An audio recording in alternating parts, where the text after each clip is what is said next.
But when promotions came, they always forgot I was interested. When raises were handed out, I got a pat on the back. And a next quarter for sure. It would have been easier if I hated the work, but I didn't. I loved it. Still do. There's a strange romance in clean code, in solving a logic puzzle that stumped 5 other people. I liked making things. That worked, things that made people's jobs easier, even if they didn't know I was the reason. But love don't mean, stupid. I saw what was happening. I watched the guys with louder mouths and weaker skills leapfrog me into director. Titles. I kept my head down, told myself it was temporary, but that temporary became 7 years. 7 years of almost there of you're not quite leadership material yet while I watched. Interns become managers just because they shared a vape with the VP after hours. And still I stayed. Not because I was weak, because I was planning, because I was learning where every wire connected, where every chapter led, and how every system ticked. You'd be amazed how many login I was quietly still listed on, how many platforms they forgot I architected entirely on my own. They thought they'd buried me under apathy and quarterly reviews.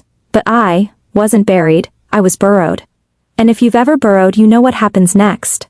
Someone steps wrong, someone stomps too hard, and everything starts to cave in. The reorg came like a fart in church, sudden, awkward, and followed by a silence that said, "Don't ask questions or you're next." It started with the usual buzzwords, flattening the hierarchy, modernizing leadership, empowering the next generation. Translation: CEO was tired of pretending his failson wasn't a walking HR liability and finally carved out a title for him like it was a participation trophy. Lucas, 30 years old, fresh off some 6W WeCheck executive acceleration experience, hosted at a golf resort in Arizona. His qualifications, well, once he sold an NFT to a YouTuber for 12 grand and told everyone he ran a tech startup. The startup, by the way, is a website that aggregated TikTok dance challenges and crashed if you clicked twice. They announced him at the all hands like he was Christ descending from the link in. Heavens, we're excited to bring in a new strategic vision, the CEO beamed. Standing beside Lucas, who wore a 300 hoodie like it was chainmail, Lucas will be taking over operational oversight for the product systems unit. That was me. I was the product systems unit. Every tool, dashboard, script, pipeline, I built them, fed them, debugged them like they were temperamental toddlers. But now I reported to Lucas. First meeting, he showed up 9 minutes late and eating a banana. He didn't open his laptop, just sat there scrolling something on his phone and nodding like he'd already solved world hunger. When I started walking him through our system dependencies and current sprint goals, he interrupted twice, once to ask if our backend was crypto ready and again to tell me, "I don't need you to think, just execute." Execute like I was a printer. Like 7 years of system architecture was just a button press away from irrelevance. I chewed the inside of my cheek so hard I tasted copper. By the next morning, my access to our codebase was limited. Not removed, limited. I could see some folders but not commit, could read logs but not deploy. No explanation, no email, just revoked. I pinged it. They said, "It must be a glitch." I asked twice. Then they ghosted and I knew. I dug around quietly like a raccoon in a corporate dumpster. That's when I saw it. A PDF in the shared documentation. Folder uploaded by Lucas Tempman. A folder that wasn't there yesterday. It was a rewrite of my optimization framework, every method, every conditional, every comment line still carrying my language, my fingerprints. But the authorship compiled by Lucas B. I stared at the screen for a long time, then laughed. It wasn't even cleaned up. My initials were still in the change log. My test cases, my naming conventions.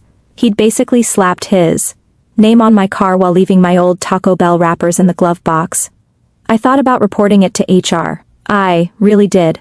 But then I remembered Lisa from accounting who reported something similar 2 years ago. She built a forecasting model that her boss presented as his own. She ended up restructured and offboarded 3 weeks later, conveniently after the company filed its Q3 report using her work. So, no, I didn't report it.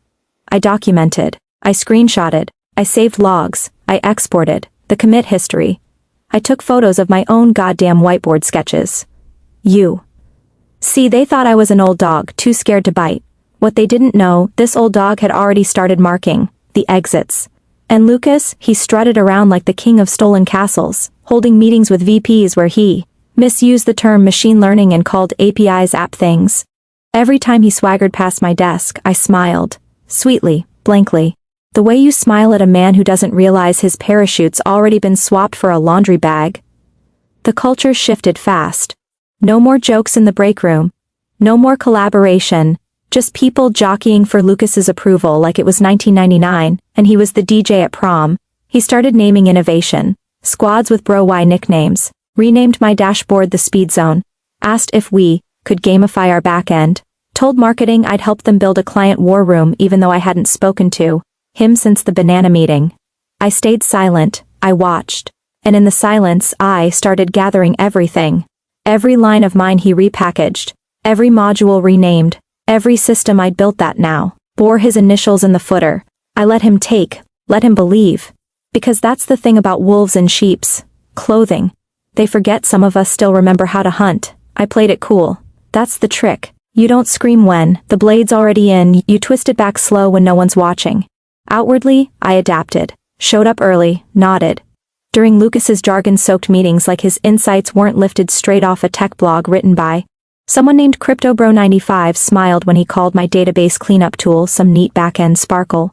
Even laughed when he suggested we rename the primary build to Lucas Core like the software was a cologne but inside I was.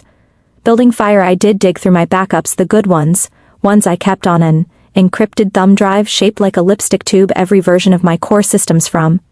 Early drafts to final rollouts was in there time-stamped with blood, sweat and screenshot. Receipts. A decade of digital DNA all mine. Then I started taking meetings too. HR to Lucas to anyone watching. I was exploring new opportunities. I left my calendar open on purpose. Dropped vague entries like consult OPSR deep dive and conv call in for support group. Let them think I was sniffing around for a better job. Lucas even cornered me in the break room once, smug as hell, and said, "Hey, if you're thinking of jumping ship, do me a favor and finish the Q4 rollout first." I blinked at him. Of course, I said, wouldn't want the ship to crash without a map. But those meetings, they weren't recruiters. They were IP lawyers, patent sharks in dress shirts, sipping green tea and asking all the right questions. Were you the sole creator? Yes. Any NDA governing these builds? Not for the pre-prototypes. Do you have logs, commits, email threads, Slack history? Buckle up. I brought them all. I showed them how my original system, coded over long weekends while my ex accused me of marrying my keyboard, had been rolled into Mexico's infrastructure without a single license agreement.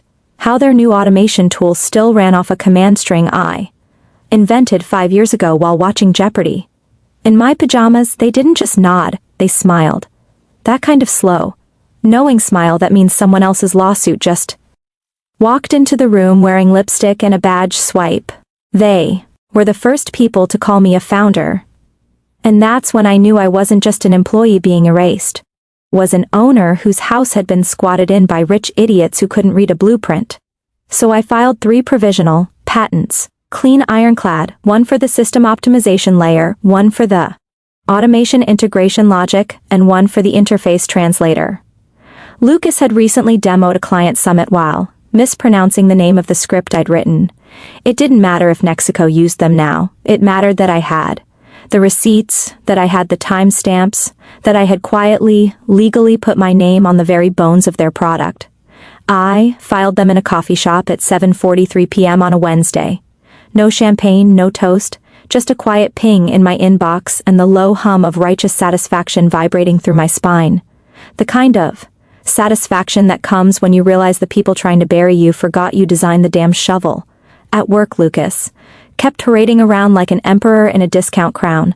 A vision alignment session where he played a sizzle reel of fake UX mock-ups and said, "We're redefining the future one API at a time." No one understood a word of it, but they clapped. And me, I clapped too, just a beat slower. It was surreal, watching them build their entire launch strategy on top of my code like it was Lego bricks and not live infrastructure. Every time they updated a tool or demoed a feature to investors, I'd watch closely. They catch it. Would someone finally realize the heartbeat of their platform still thumped to my cadence? They never did. But that's the problem. With thieves, they're so busy admiring what they've stolen, they don't realize the owner changed the locks weeks ago. From the outside, I was just another overworked cog trying to make it to Friday. But from the inside, I was a bomb waiting to go off, and I had just started the countdown. all-hands meeting was held in the company's innovation lounge, which was just a rebranded storage room with LED strips and beanbags that smelled like gym socks, and desperation. They brought in catered wraps, piped in some upbeat EDM, and handed out swag that said, "Build the future." I remember staring at that phrase on a branded water bottle, thinking funny I already did. Lucas strutted in like a homecoming king who just discovered PowerPoint, wore a bomber jacket over a Henley shirt, and looked like he'd Googled tech casual that morning and clicked the first image. Someone handed him a handheld mic, which he didn't need, but of course, he used because he thought it made him look like a TED Talk prophet. "Don't worry, I won't say it. Team," he began, pacing like he was too smart to stand still. "We've been running too slow, building too small. That ends today," gestured toward the big screen as a slide popped up, labeled the Lucas framework. I blinked, then I blinked, again because there it was, my workflow, my exact build, the one I'd spent years tuning like a violin in a hurricane. Only now it had been dumbed down into marketing slides with a font that looked like it came off a cereal box, and renamed boldly as if he'd conceived it during a fever dream while coding in binary with his toes. Click-through bullet points like he'd written them himself. Unified data flow my integration queue from last year. Predictive load balancing. A Copa paste from my holiday week prototype. Human-centered config panels, that one stung. I had sketched those on a napkin at my nephew's birthday party while someone spilled Fanta on my laptop bag. I scanned the room, Koo nodding like he was watching the birth of sliced bread, Chaired smiling wide enough to crack her bod. People clapped. Someone even whistled. "Now," Lucas said, pausing for dramatic effect. "This system didn't build itself overnight. It took bold thinking. It took leadership. It took vision. I swear I almost..." T burst out laughing. It wasn't bitterness anymore. It was surreal comedy, like watching someone accept an Oscar for movie you filmed in your garage on a flip phone. After the applause died down, my boss, who hadn't spoken directly to me since Lucas's ascension, sidled over. "Hey," she said almost sheepishly. "Lucas wants you to onboard our new junior developer. Walk her through the method, make sure she really gets it." I bit my tongue so hard I almost tasted childhood trauma, but I smiled. "Of course," I said. "Wouldn't want her to miss out on his brilliance." The junior dev showed up the next day, bright-eyed fresh bootcamp grad, nervous like a squirrel on espresso. She came to my desk with a notepad already, full of Lucas quotes she'd written down from the presentation.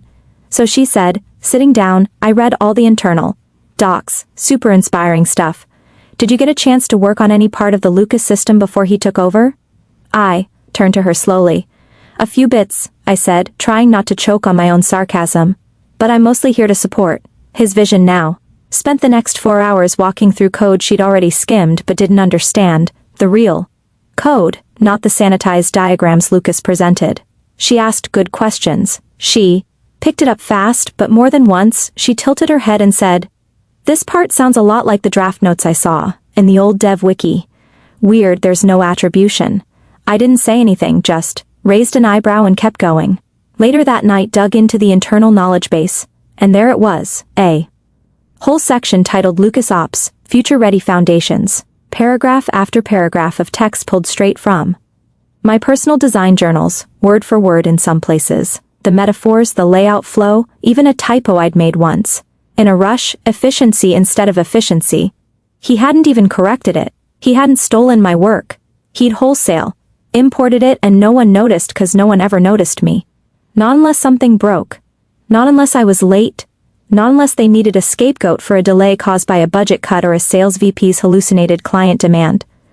But that night I noticed something else too. One of the paragraphs he'd lifted ended with a line I'd written as a joke. To myself. "Note to future self, if anyone ever calls this the Lucas method, I will personally puke into the main frame." And it was there, still in the doc, unedited, undeaded. I stared at it. Then I laughed because he didn't even read what he stole. And I realized this wasn't just about credit anymore. It was about control. And it was about to be mine again. The summons came at 9:42 a.m. mid-sprint planning with the subject line HR touchpoint calendar discrepancies. That's how they worded it. I'd misplaced a dentist appointment instead of being dragged into the bureaucratic gallows. I closed my laptop, without a word, stood up, and took the long walk to the conference room HR always used for its little purges. No, the one neutral beige walls, sad foos in the corner, a box of tissues so prominently placed, it may as well have had a spotlight and exit music. Lucas was already there, sitting cross-legged, zipping from a thermos like he hadn't just marched my work into a PowerPoint parade. Across from him, Greta from HR, whose expression always hovered somewhere between, "I just found out Santa's fake, and this is above my pay, grade." "Thanks for coming," she said, smiling like a mortician who moonlights as a kindergarten teacher. "We've been reviewing some irregularities in your schedule," I blinked. "Such as well?" Greta said, scrolling through something on her tablet are multiple calendar entries labeled Consult IP Scope Review, System Integrity Outline and a few labeled Only Private Legal. These aren't on your project docket. Lucas leaned forward, fake concern leaking from every pore. "We're just worried about transparency. These kinds of entries paired with you are after-hours login some red flags." I tilted my head. "Red flags?" He nodded like he was doing me a favor. "Need to ensure there's no cross-pollination of proprietary material, especially since your recent system access has been, let's say, partial. That's rich coming from the guy who revoked my keys and then presented my kitchen as if he'd invented food."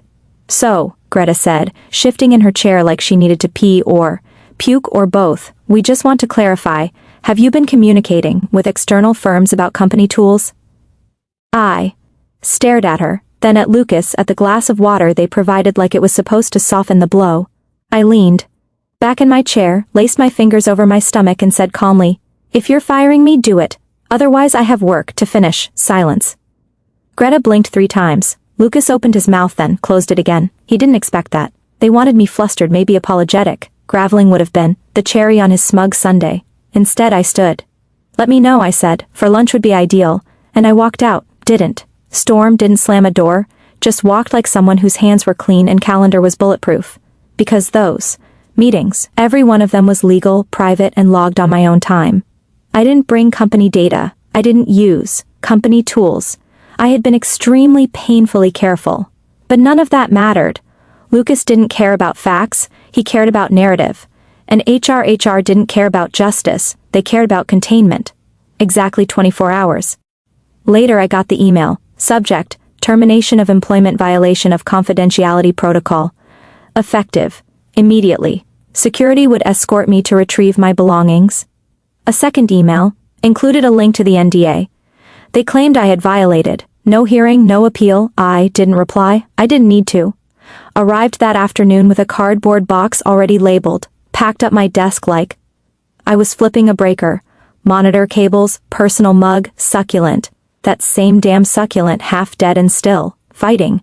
It felt poetic. The junior dev stood frozen by the kitchen, watching like a kid who just saw a magician get tackled mid-trick. People whispered. Nobody said goodbye except Lucas. He appeared by the elevator with a half smile, arms crossed. No hard feelings, said like I'd lost a game we both knew. He rigged. I stepped into the elevator, turned around just before the doors closed and smiled back. Cold, crisp, surgical, you caught me, I said. Then the door sealed and he was gone.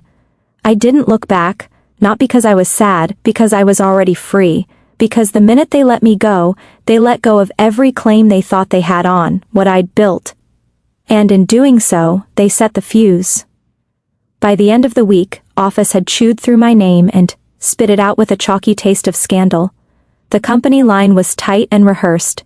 She was let go due to conflicts of interest, breach of trust, potential leaks to competitors. In Slack threads and kitchen whispers, it got uglier. She'd been meeting with other companies for months. I heard she sold something to a rival firm. I always thought she was too intense. Kind of cold, right? Lucas, of course, loved every second of it. Walked around like he'd slayed a dragon. Kept saying things like, tough calls make strong teams and we're pruning to grow. At one stand-up, someone overheard him say, she was brilliant, sure, but you can't have loyalty issues in a leadership role. That one spread like an office STD. Quick, gross, and hard to forget. He even changed the Slack channel for dev announcements from Hashbuildroom to the Lucas Lab, like he was remixing my tombstone. Didn't respond, not publicly, not privately. A few colleagues messaged me, the usual suspects. Hey, just heard what happened. Totally blindsided. Hope you're okay. I always appreciated your Guidance. Let me know if you ever want to grab coffee. Corporate sucks. Wishing you tea. He best. None of them meant harm. But none of them risked anything either. And I had no time for pity couched implausible deniability. I left them on read 'cause while they were gossiping, I was grinding. At home I set up shop at my dining table. 3 monitors, 1 chair with lumbar support from hell, half a dozen hard drives stacked like little plastic tombstones beside a mug that read, "I void warranties." I turned my apartment into a war room. Curtains drawn, phone silenced, Spotify playlist set to angry classical, Tchaikovsky on fire. The provisional patents were already filed. Now came the real beast, formal submission. It meant diagrams, process flows, legal notation so dry it could crack your soul in half. But I didn't flinch because every clause I wrote was a nail in the coffin of Lucas's borrowed empire. I documented everything again. System structure, module lineage, timeline comparisons. I stitched together Slack logs, commit records, and even old Zoom recordings where I screen shared work in progress. In one of them could see the prototype interface Lucas had demoed a week earlier. Only in my version, it was time-stamped 3 months prior with my voice explaining its quirks while eating a bagel. They thought they fired a liability. What they actually did was unshackle an architect with nothing left to lose. While Lucas posed for investor updates and bragged on LinkedIn about building a culture of resilience, I was on video calls with my legal team, showing them the actual bricks he was building with and exactly who made them. The patent attorneys were giddy. One even said, "Honestly, I haven't seen a cleaner claim set in years." I almost blushed. Almost. Meanwhile, my inbox pinged. A recruiter from a rival firm heard you're free. Want to talk? Another message. Urkel back on the dashboard redesign, blissfully unaware that downstairs illegal, someone was opening a PDF with his fingerprints all over a stolen empire. But I didn't sit idle. While they read legal ease with growing nausea, I activated my second plan, investor radar. You see, a little clause in most early-stage contracts says that companies must disclose pending IP conflicts, especially if they affect delivery or deployment. I didn't have access to their internal communications anymore. But I did know their biggest clients. I knew those clients monitored GitHub activity like hawks on Adderall. So I had my lawyers send a client F-facing clarification letter. Not aggressive, not threatening, just formational. A polite notification that certain modules within Nexico's environment were now protected IP under new ownership and that usage without license could result in legal entanglements. The phrase legal entanglements was theirs, not mine. I would have just said a bad time. I waited. Less than 48 hours later, I got confirmation. The first client deployment had frozen. Not cancelled, not deleted, just paused. Legal review. Pending, risk mitigation in progress. It was a mid-tier logistics firm. Big enough to hurt, small enough to panic. They'd built their entire routing platform on a Nexico tool I created in 2019 while recovering from pneumonia and boredom. Now they were reaching out to me, or rather my LLC, to clarify licensing options moving forward, and just like that the balance shifted. Not fully, not finally, but noticeably inside Nexico. I imagined the walls tightening, the devs suddenly quiet, the meetings tenser. Lucas pulling someone into a glass-walled conference room to whisper things like, "No big deal, and we can pivot." HR pretending nothing happened while legal stared at code comments, trying to scrub my initials like bleach would fix it. But you can't. Bleach a system that breathes your DNA. The junior dev I once trained posted on LinkedIn, "When leadership fails, systems break. Grateful to be learning from both." She didn't tag anyone. She didn't have to. Everyone knew. My phone buzzed, message from a Nexico product manager I hadn't spoken to in 6 months. So, hypothetically, how much would it cost to license back Luca's ops? I stared at it, smiled, and didn't answer. Because this wasn't about money. Not yet. This was about proof. This was about watching the story they tried to write over mine start to glitch and unravel. Quietly I sipped my tea, opened a fresh tab, and began drafting my own deployment roadmap. Because if they wanted to use my system, they were going to do it legally and on my terms. Inside Nexico, the oxygen started to thin. It began with legal forwarding my cease-and-desist notices to the CTO under the subject line, urgent, confirm, authorship, They expected a 5-minute task, a formality, but instead it triggered a forensic audit that would spill blood across every server the company ever touched. The CTO, man who had once called me the stability engine of our chaos, now had to face a paper trail he'd quietly ignored for years. He pulled up commits, version histories, internal documentation, backups, everything, and there I was in every single place he looked, time-stamped, signed, owned. There were Git commits, going back 6 years with my initials embedded in file names. Slack threads where I'd walked entire teams through. Design frameworks now rebranded as LucasOps would comments written in my exact tone complete with inside jokes and typo. At one point they found a script labeled Core v1.0 because Lucas broke a JS. A joke I'd made after a failed test deployment. It wasn't just undeniable, it was humiliating. Lucas, cornered in A, meeting with legal, the CTO, and the VP of product, started flailing. This is all part of my redesign, he insisted. She helped with pieces, sure, but I drove the strategy. I guided the architecture. You removed her access and entered this at all hands as your original system. The CTO cut in. There's metadata on every function block. Her initials, her changelogs, her flowcharts. But I refined it. You mean when you changed the names of the modules and reskinned the UI? Lucas, shut up. Emergency. Meetings stacked on top of emergency meetings. Board was called in early from whatever golf course or startup incubator they were hiding in. The chairman himself demanded a breakdown of Mexico's entire infrastructure. How much of it relied on now contested IP? The answer, about 42% of their core product, almost half, nearly everything they were actively demoing to potential Series C investors.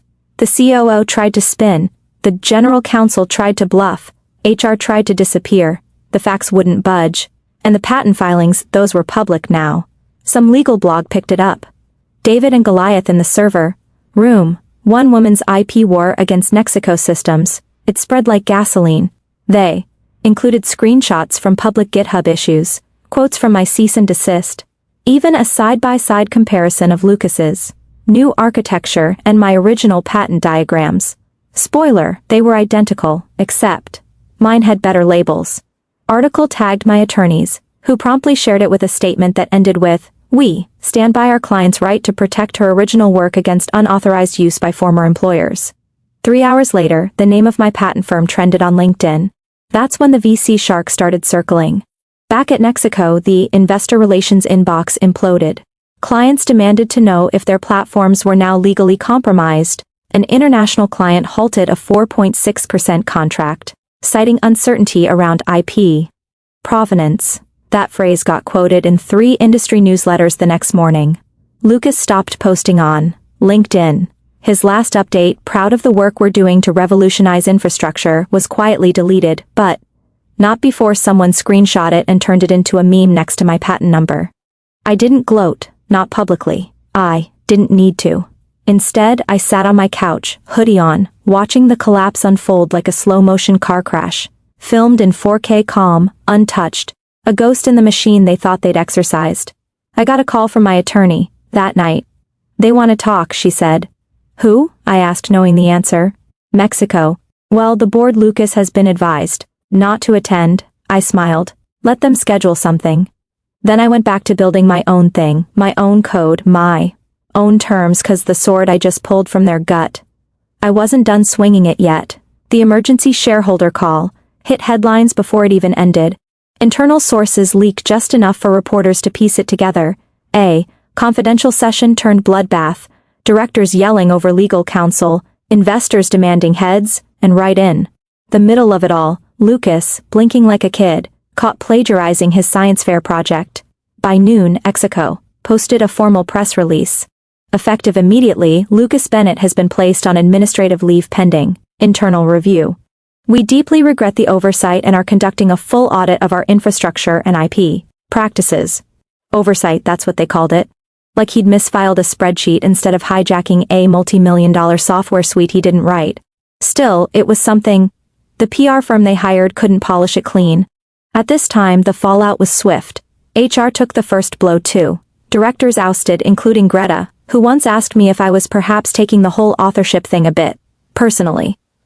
The CTO kept his job barely but now answered directly to the board, And the VPs. 2 of them resigned before the week was out. Their LinkedIn bios suddenly heavy with words like consultant, transition, and seeking new challenges.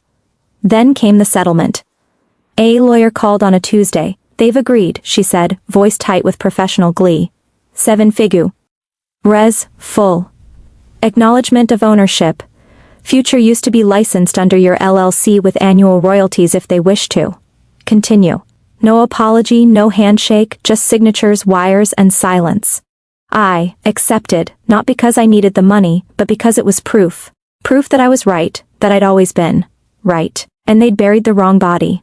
I never gave an interview, never tweeted, never shared a Medium post titled What Mexico Taught Me About Resilience. I wasn't interested in fame, I was interested in freedom. 3 weeks later, my LLC went live. I called it Foundry. Simple, solid, the place where things are built on purpose with care, and with the name of the maker stamped right into the metal. I launched with 3 clients before the website even finished loading for the first time. The platform looked a lot like what I built at Mexico, but refined, faster, cleaner, mine. No more feature requests from middle managers who thought refactor meant make it blue. No more egos with legacy last names dragging product deadlines through boardroom purgatory. Just real work, smart people, and ownership. And my first hire, the junior dev. She walked into our rented WeWork with a cautious smile and a notebook, full of ideas. I handed her a laptop, a login, a chair. No stolen credit here, I said. If you build it, it's yours. She blinked, then grinned. We got to work. People ask me now if I've forgiven them.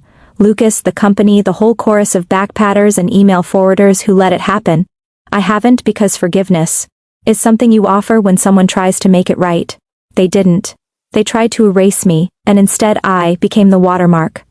The code still runs with my DNA in its veins. And every time they launch it, they pay me for the privilege. You're the real stars of the corporate jungle. Thanks for watching. Hit subscribe or I'll flick the switch on your old cubicle memories.